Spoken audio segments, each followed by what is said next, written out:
하나님의 평안을 바라보는 자, 너의 모든 것 창조하신 우리 주님이 너를 얼마나 사랑하시는지.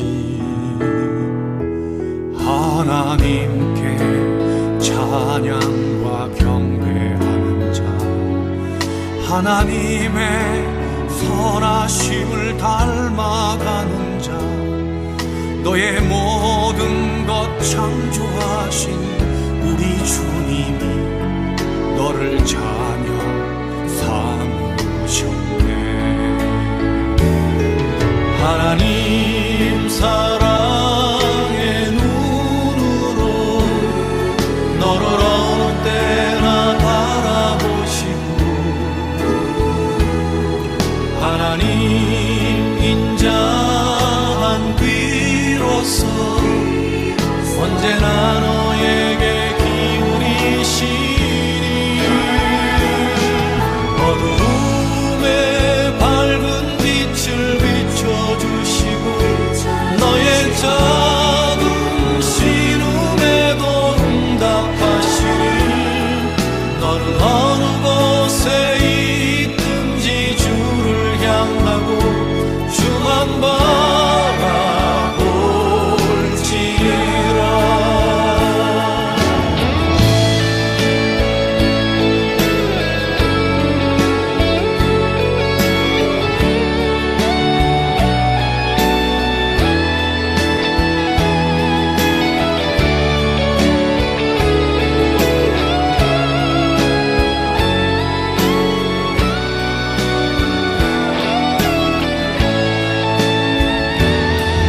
하나님 사랑의 눈으로 너를 어느 때나 바라보시고, 하나님 인자한 귀로서 언제나 너에게 기울이시니, 어두움에 밝은 빛을 비춰주시고, 너의 작은 신음에도 응답하시니, 너는 어느 곳에 있든지 주를 향하고 주만 바라볼지라. 하나님 사랑의 눈으로 너를 어느 때나 바라보시고, 하나님 인자한 귀로서 언제나 너에게 기울이시니, 어두움에 밝은 빛을 비춰주시고, 너의 작은 신음에도 응답하시니, 너는 어느 곳에 있든지 주를 향하고 주만 바라볼지라. 주만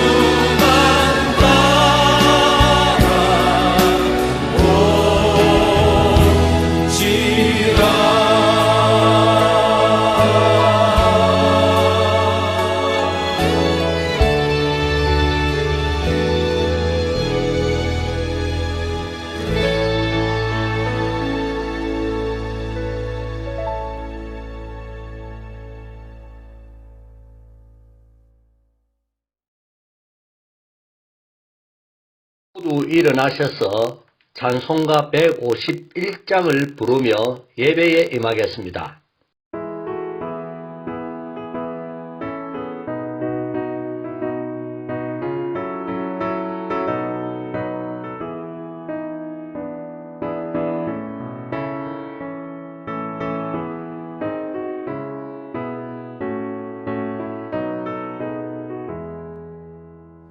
만왕의 왕 내 주께서 왜 고쳐다니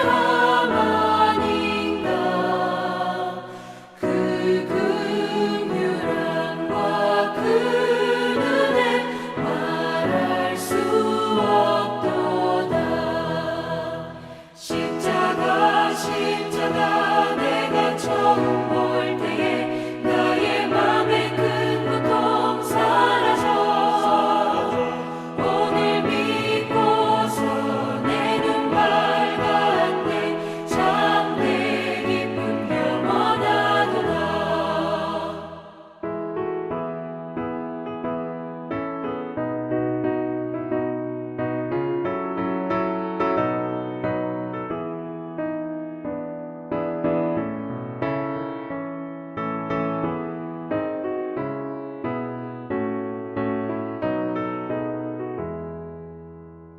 늘 울어도 그 큰 은혜 다 갚을 수 없네.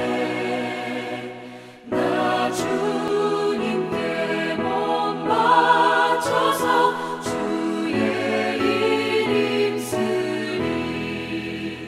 십자가 내가 처음 볼 때에 나의 맘의 큰 고통 사라져 오늘 믿고서 내 눈 밝았네 참 내 기쁨 영원하도다.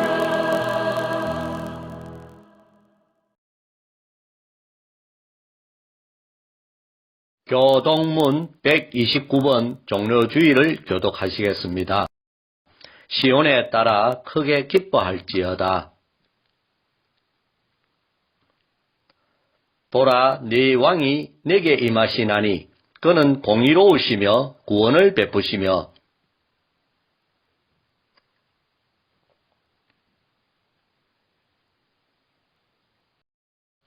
내가 에브라임의 병거와 예루살렘의 말을 끊겠고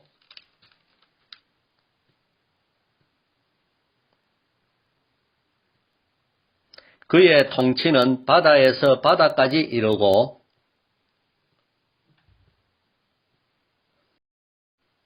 앞에서 가고 뒤에서 따르는 무리가 소리 높여 이르되 다 같이 읽겠습니다. 주의 이름으로 오시는 이여 가장 높은 곳에서 호산나 하더라. 아멘. 찬송가 140장 왕 대신 우리 주께를 부르시겠습니다. 부르신 후에 이강무 목사님께서 기도해 주시겠습니다.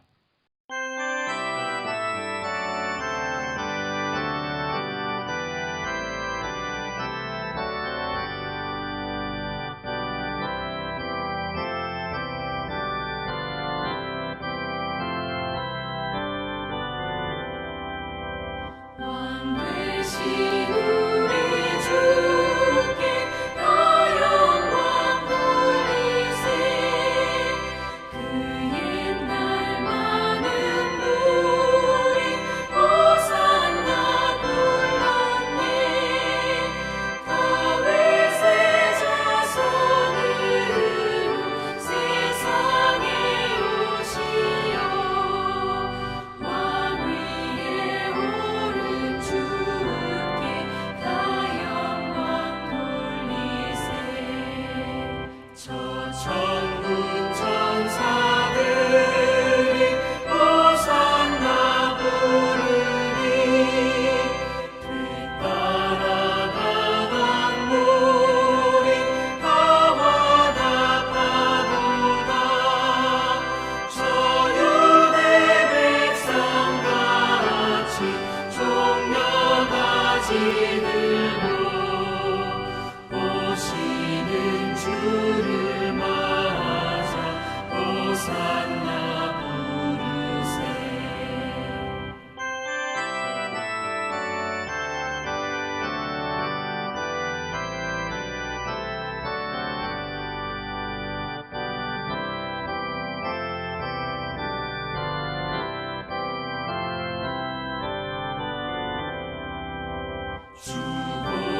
주고난받기 전에 수많은 무리가 영광의 찬송 불러 주 찬양하였네. 이같이 우리들도 주 환영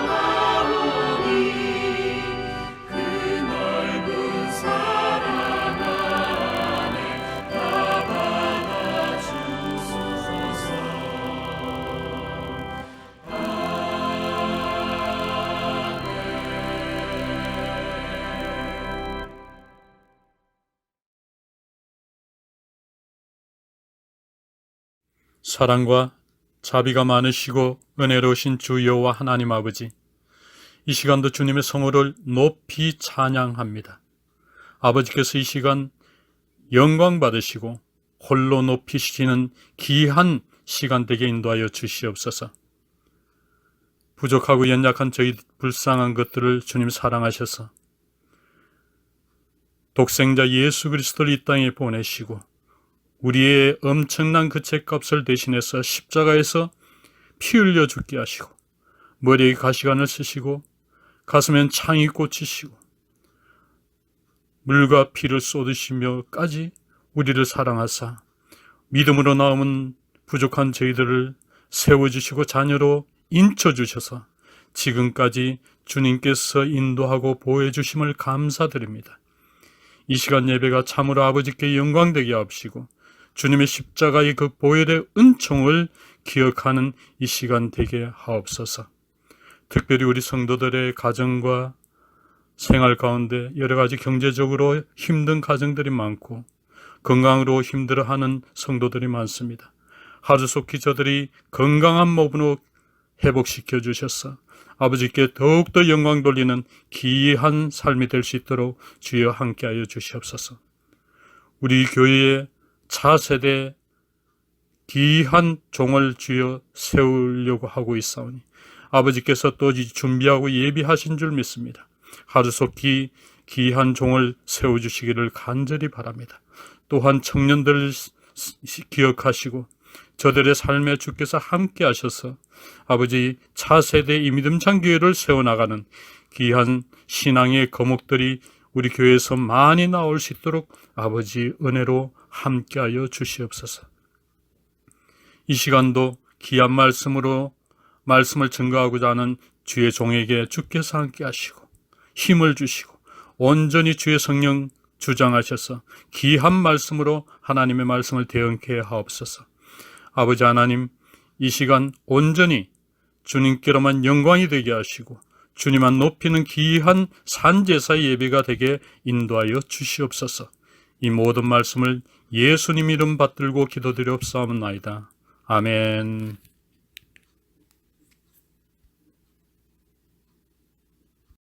다 일어나셔서 찬송가 633장 부른 후에 윤정래 권사님께서 봉헌 기도하시겠습니다.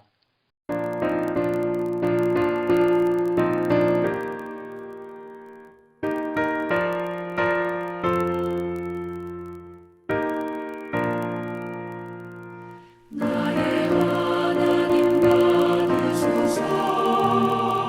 주께 드리는 이 예물을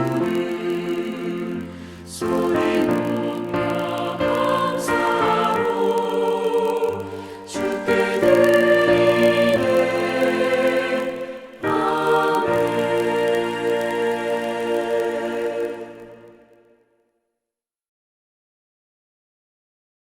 사랑의 하나님 감사합니다. 늘 눈동자같이 보호하여 주시고 삶의 현장에서 주관하여 주시고 간섭하여 주시는 은혜에 감사드립니다. 이 시간 저희들의 정성으로 드리는 예물을 흠양하여 주시고 믿음찬 성도들의 가정을 붙들어 주셔서 필요에 따라 공급하여 주시는 주님께 찬양 드리는 시간이 되어지게 하소서. 제목 드려지는 봉헌과 헌신이 더욱 열심을 내어지게 하시고 이 예물이 쓰여지는 곳에 하나님의 사랑이 나타나게 하여 주시옵소서. 더욱더 저희들의 마음이 하나님께로 향하여 주님의 몸된 교회를 위하여 기도의 제단을 쌓는 성도들이 되어지게 하시고 늘 감사가 넘치는 그러한 감사 제목들이 많아지게 하여 주시옵소서.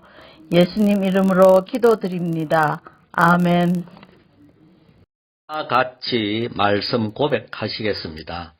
이것은 하나님의 말씀 성경입니다. 여기서 하나님이 만나주십니다. 여기서 내가 누구인지 알려주십니다. 여기서 하나님의 사랑과 그리스도의 은혜와 성령의 교통하심이 나를 충만케 하십니다. 오직 믿음으로 됩니다. 아멘. 오늘 우리에게 주시는 말씀은 마태복음 16장 21절에서 28절까지의 말씀입니다. 제가 봉독하겠습니다.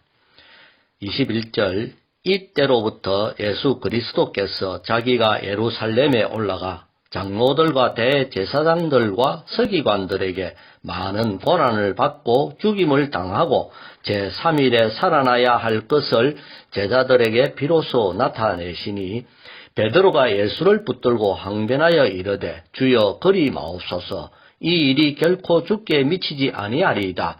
예수께서 돌이키시며 베드로에게 이르시되 사탄아 내 뒤로 물러가라. 너는 나를 넘어지게 하는 자로다. 네가 하나님의 일을 생각하지 아니하고 도리어 사람의 일을 생각하는도다 하시고 이에 예수께서 제자들에게 이르시되 누구든지 나를 따라오려거든 자기를 부인하고 자기 십자가를 지고 나를 따를 것이니라. 누구든지 제 목숨을 구원하고자 하면 잃을 것이요 누구든지 나를 위하여 제 목숨을 잃으면 찾으리라. 사람이 만일 온 천하를 얻고도 제 목숨을 잃으면 무엇이 유익하리요? 사람이 무엇을 주고 제 목숨과 바꾸겠느냐? 인자가 아버지의 영광으로 그 천사들과 함께 오리니 그때에 각 사람이 행한 대로 갚으리라. 진실로 너희에게 이르노니 여기 서 있는 사람 중에 죽기 전에 인자가 그 왕권을 가지고 오는 것을 볼 자들도 있느니라. 아멘.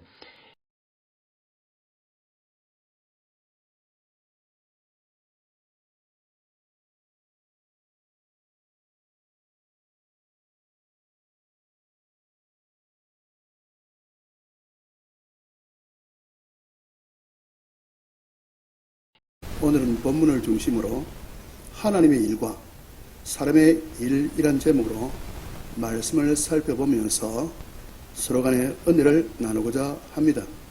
먼저 생각할 말씀은 하나님의 일은 그리스도께서 십자가를 지는 것입니다.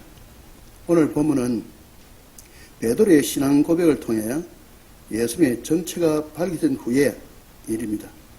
예수님은 이스라엘 사람들이 그렇게도 기다려온 메시아 있습니다.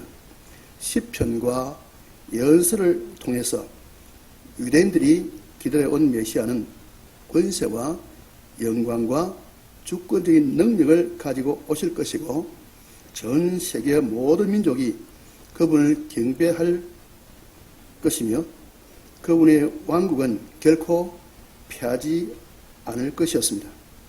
그들이 대망한 메시아는 대속적인 고통과 죽음을 통해 하나님의 백성들을 구원으로 이끌게 될 여호와의 종으로 오실 분이셨습니다. 기묘자, 묘사, 전능하신 하나님, 영존하시는 하나님, 평강의 왕이셨습니다. 그런데 북왕국 이스라엘이 아수르에게 함락되고 다수는 포로로 끌려갔습니다. 그 뒤에 남왕국 유다도 바벨론 왕 느부갓네살에 의해서 멸망되어 포로가 되었습니다. 대체된 페르시아의 지배, 그 뒤엔 또 로마의 지배를 받게 되었습니다. 그러기에 히브리인들에게는 옛날에 그들 나라의 왕들보다 더 자신들을 잘 보호해 줄 이상적인 왕이 필요했습니다. 당시의 유대인들은 침략자들로부터 자신들을 지켜주고 백성을 사랑하는 군사적, 정치적 메시아가 필요했던 것입니다. 로마 학정 가운데 살고 있던 히브리인들에게 필요한 메시아는 이방 민족을 정복하고 그들의 왕조를 세웠던 다윗처럼 로마의 압제로부터 자신을 구원해주고 세금 부담을 줄여줄 통치자였습니다. 군사적 영웅이었고 정치적 자유, 경제적 풍요, 사회적 정의를 실현하고 하나님 나라를 성취할 바로 그런 분이었습니다. 백성의 참목자요 하나님 대신 활동하는 자 말입니다. 그들 눈앞에 마침내 그런 분이 나타나셨습니다. 그래서 제자들을 포함해서 이스라엘 군중들이 지상나라 건국을 기다리며 예수님을 스토커처럼 따라다녔습니다. 그런데 그들이 기다려왔던 왕 메시아께서 이상한 말씀을 하십니다. 그들의 생각과 완전히 다른 말씀입니다. 예수님께서 예루살렘으로 올라가셔서 죽을 것이라고 말씀합니다. 21절 말씀입니다. 같이 읽어보겠습니다. 이때로부터 예수 그리스도께서 자기가 예루살렘에 올라가 장로들과 대제사장들과 서기관들에게 많은 고난을 받고 죽음을 당하고 제3일에 살아나야 할 것을 제자들에게 비로소 나타내시니 했습니다. 예수님이 하신 21절 말씀의 포인트는 4가지입니다. 첫째가 예루살렘을 올라간다. 그 다음 고난을 받으신다. 그 다음 죽음을 당하신다. 그 다음 제3일에 살아난다입니다. 예수님의 십자가 순환은 성육신 하신 이유였습니다. 그러기에 피할 수 없는 일이었습니다. 선택사항이 아니었습니다.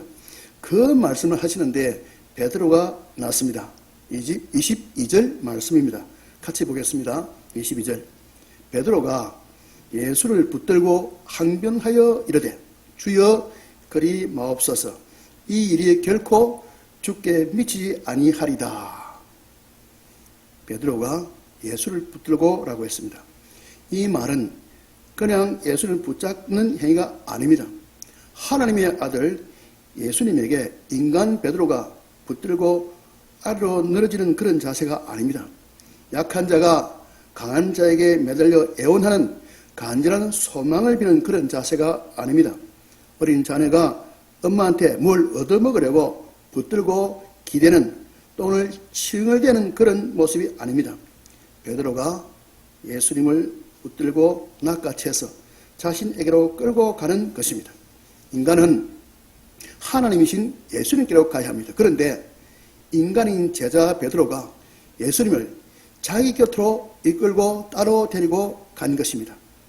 여기서 16절 말씀, 주는 그리스도시요 하나님의 아들이시니다 라고 신앙 고백했던 신본주의자 베드로의 모습은 간 곳 없습니다. 그는 지금 인본주의자로서 모습을 적나라하게 나타내고 있습니다. 항변하여 이르되 라고 했습니다. 여기 항변하여란 질책을 하는 것입니다. 베드로가 예수님을 비난하고 책망하고 있습니다. 베드로는 지금 격앙되어 있습니다. 베드로에게 예수님은 지상 왕국, 정치적 메시아가 다스리시는 이상적인 나라의 건국자라 합니다. 아수르, 바벨론, 페르시아, 로마의 압제하에 포로되어 끌려갔거나 기환하여 재건한 예루살렘 도성을 중심한 독립국 이스라엘을 건국하겠다고 선포하기를 원하고 있습니다. 하나님 일과 인간의 일은 이렇게 극명하게 차이가 있습니다. 정반대입니다. 얼핏 보기엔 스승을 굉장히 생각하고 있는 말로 들릴 수 있습니다.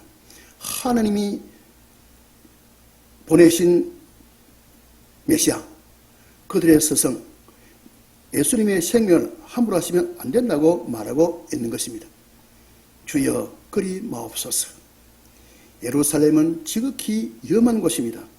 교권주의자들이 판을 치고 있습니다. 바리새인들이 덕시하고 있는 것입니다. 로마 군대가 있습니다. 선생님, 지금 그것이 말씀이라고 하십니까? 메시아 지상 왕국을 건국하시려면 선생님의 옥체를 잘 보존하셔야 합니다.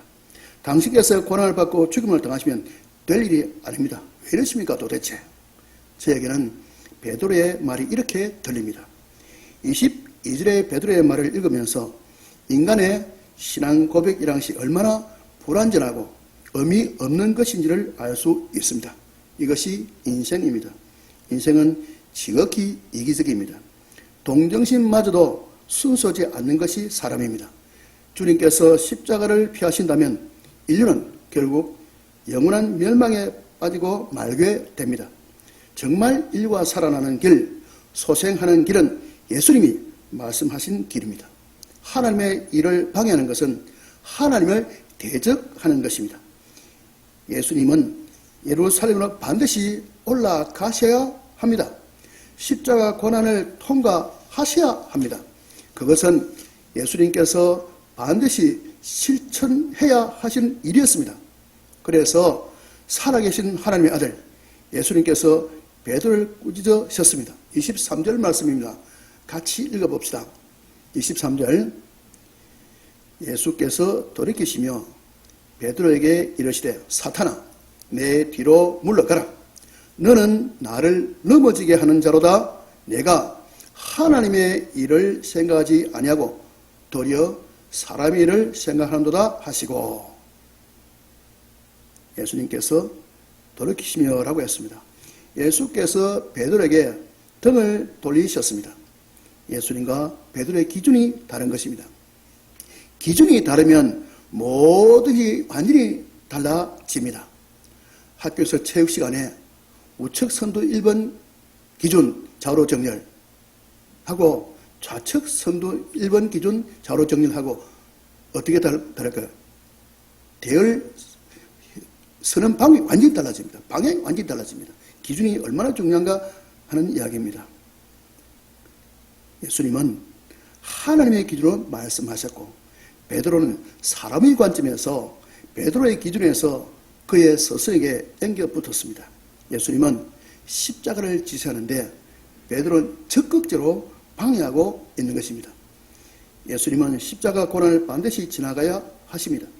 베드로는 결코 스승님이 십자가 고난을 당해서는 안 된다고 주장하고 있습니다. 그러므로 예수님은 베드로에게 등을 돌릴 수밖에 없으셨습니다.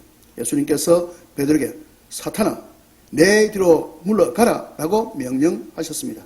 여기서 물러가라는 잠시 물러가 있으라는 뜻이 아닙니다. 완전히 떠나가라, 영원히 물러가라, 그런 뜻입니다. 하나님 일을 방해하는 일은 언제나 그 배후에 사탄이 도사리고 있습니다. 마태복음 4장 8절에서 10절 말씀을 우리가 잘 압니다. 한번 같이 읽어보겠습니다. 마태복음 4장 8절에서 10절 말씀. 마귀가 또 그를 데리고 지극히 높은 산으로 가서 천하 만국과 그 영광을 보며 이르되 만일 내게 엎드려 경배하면 이 모든 것을 내게 주리라. 이에 예수께서 말씀하시되 사탄아 물러가라. 기록되었으되 주 너의 하나님께 경배하고 다만 그를 섬기라 하였느니라. 이때도 예수님께서 사탄아 물러가라고 명령하셨습니다. 지금 오늘 본문 장면에서 베드로에게도 사탄이 장난을 치고 있는 것입니다. 예수님께서 너무나 분명하게 지적하십니다. 너는 나를 넘어지게 하는 자로다. 이 말씀 뜻이 무엇입니까? 너는 나의 방해물이다, 그런 뜻입니다. 하나님 나라를 세우시는 예수님을 말리는 행위는 하나님 일을 방해하는 걸림돌에 틀림없습니다. 네가 하나님 일을 생각하지 아니하고 도리어 사람 일을 생각하는도다. 여러분, 십자가 없는 구원은 없습니다. 예수님의 십자가 보혈 없이는 타락한 인생에게 하늘나라 시민이 될 수 있는 길은 전혀 없습니다. 그런데 베드로는 쉬운 길을 찾자고 제안하고 있는 것입니다. 넘어지게 하는 베드로, 그 배후에 누가 있겠습니까? 반드시 하나님의 대적이 도사리고 있는 것입니다. 사랑하는 성도 여러분, 세상 죄를 지고 가시는 분은 예수님이십니다. 예수님께서 하나님의 일을 하시는데 베드로가 말렸던 일을 기억하고 하나님의 일과 사람의 일을 구분할 줄 알아 사람의 경험, 지식, 기준보다 하나님의 기준에 초점을 맞춰 십자가 승리에 동참하는 저와 여러분 되시기를 축복합니다. 다음 시간 말씀은 하나님의 일은 자기를 부인하고 자기 십자가를 지고 예수를 따르는 것입니다. 21절 이때로부터 말씀은 그 이전과 이후에 예수님의 사역 방향이 완전히 달라졌습니다. 예수님이 말씀 선포가 이제는 대중을 상대로 이루어졌습니다. 이제는 제자들 중심으로 이루어집니다. 예수님께서 21절에 이때로부터 비로소 십자가 순환을 나타내실 때 이미 예수님의 사역은 그 절정을 향해 진행되기 시작했습니다.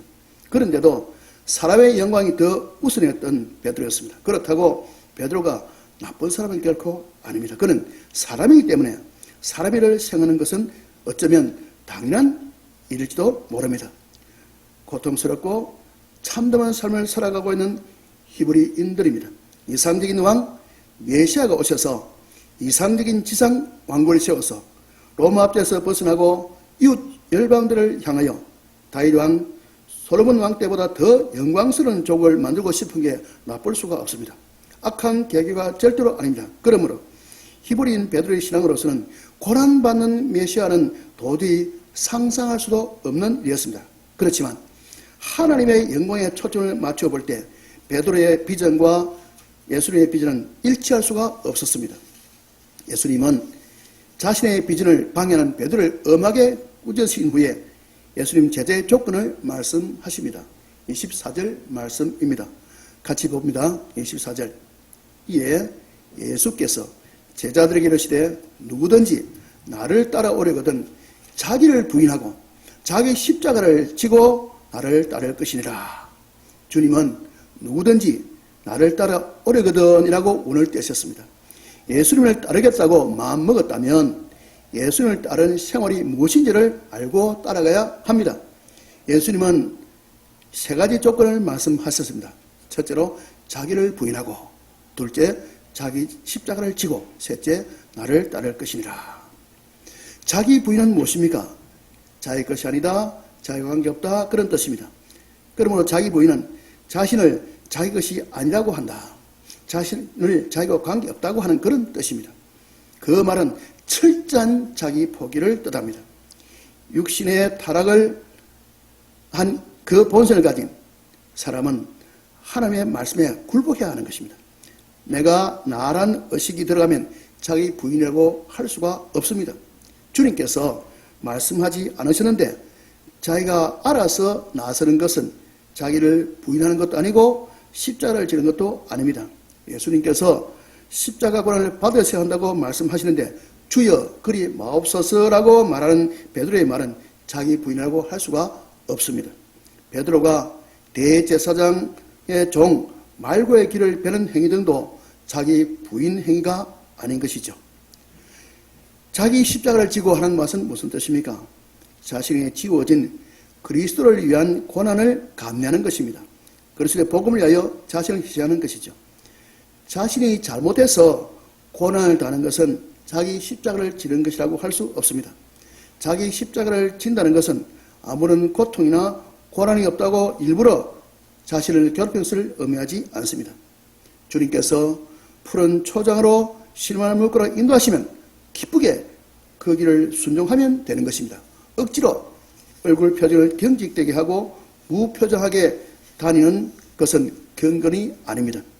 주님께서 정하신 길을 따르는 것이 경건일 것입니다. 주님을 따르는 것은 무엇입니까?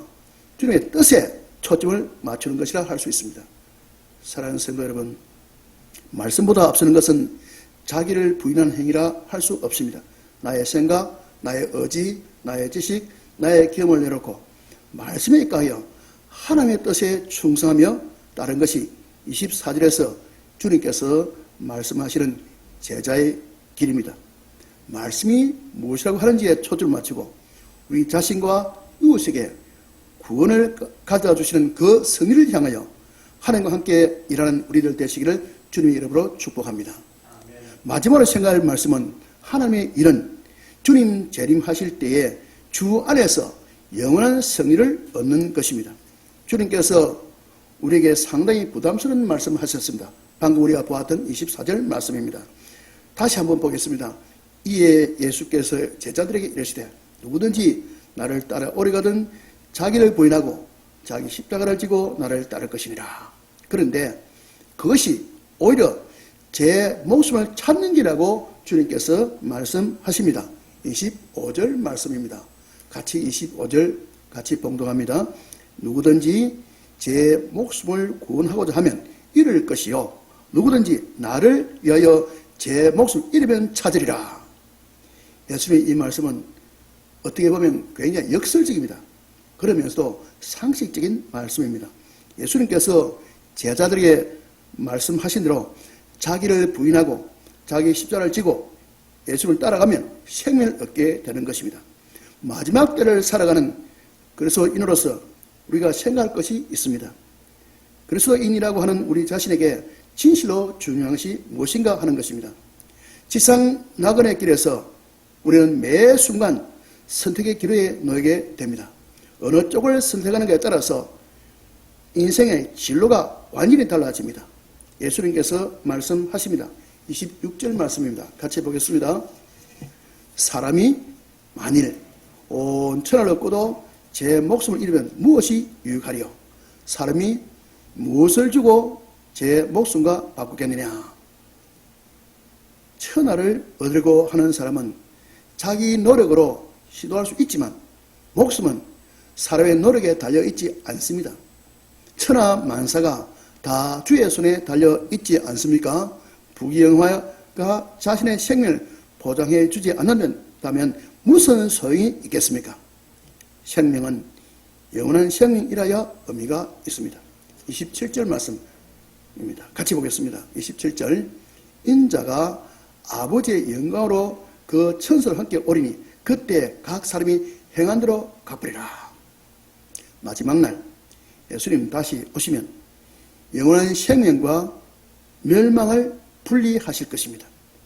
마태복음 25장 31절에 인자가 자기 영광으로 모든 천사와 함께 올 때에 자기 영광의 보좌에 앉으려 했고 그 뒤에 46절에 그들은 영벌에 의인들은 영생에 들어가리라 하십니다. 우리의 생명을 보장해 주시는 분은 마지막 날 다시 오시는 예수님이십니다. 마지막 심판의 보좌에 앉으셔서 심판하실 주님께서 그의 아버지의 영광 가운데 오실 것입니다. 선택의 기로에서 자기를 부인하고 자기 십자가를 지고 나를 따를 것이라 말씀하신 그리스도와 동행하다가 주 안에서 영원한 승리를 얻는 우리 모두가 되시기를 주의 이름으로 축복합니다.